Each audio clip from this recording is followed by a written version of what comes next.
L'une des fonctionnalités les plus intéressantes du logiciel pour gagner du temps, c'est la possibilité d'importer et d'exporter vos danseurs, danseuses, chorégraphes directement à partir d'Excel. Alors, comment ça va se passer tout ça?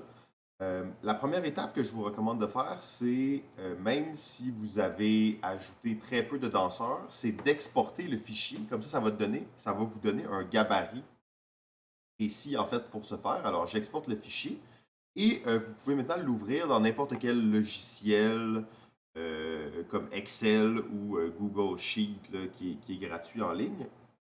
Et ça va vous donner un fichier qui ressemble à ceci avec des colonnes bien précises.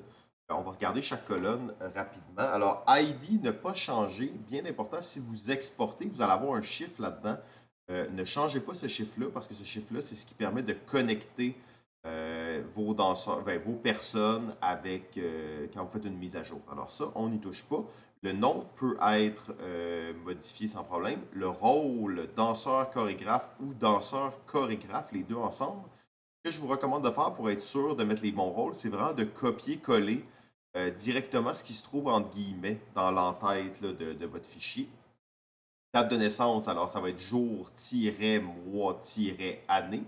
Et le sexe, ça va être la même chose que pour les rôles. Alors, pour être sûr qu'il n'y a pas de faute, je vous conseille de venir copier ce qu'il y a entre guillemets et de le coller.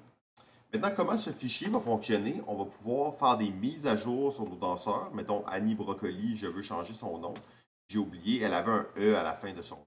Alors, j'ai rajouté un E ici. Et si je veux ajouter des danseurs ou chorégraphes, alors je vais m'ajouter moi-même. Alors, moi, je suis un danseur chorégraphe. Comme vous voyez, je vais copier ça ici. Hop, on va mettre ma date de naissance. Et sexe masculin.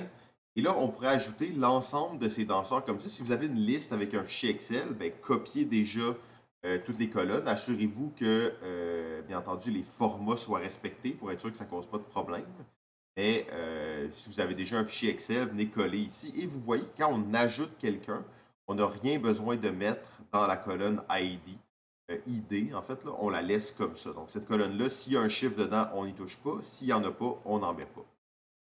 Alors, une fois que ça c'est fait, on va, ben là, moi je suis sur Google, fait que je vais télécharger mon fichier en format CSV et on va revenir sur le site web en fait. Donc, on peut l'exporter. Je vous conseille de l'exporter pour avoir le fichier simplifié, en fait, le gabarit, désolé. Et on va aller importer notre fichier. Il y a une chose que je ne vous ai pas montré, désolé. On peut venir ici et tout simplement, si on ne veut pas avoir trop de bruit, on peut supprimer sans problème tout ce qui était dans le fichier et commencer à partir de là. Il faut toujours garder la première rangée en haut. Mais toutes les autres, on peut les enlever si on ne veut pas les mettre à jour ou tout ça. Ce n'est pas un problème ici.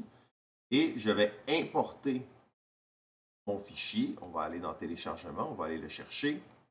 Donc là, il y a une petite barre de progression qui se fait. Ça s'est fait vite parce que j'avais peu de danseurs. L'importation est terminée. Voulez-vous rafraîchir la page? On va dire OK. Et on va remarquer, dans le fond, premièrement, Annie Brocoli a maintenant un E à la fin de son nom. Et moi, j'ai été rajouté comme danseur et chorégraphe. Alors, c'est comme ça qu'on va utiliser cet outil très simple, mais très, très pratique si vous voulez ajouter beaucoup de danseurs d'un coup.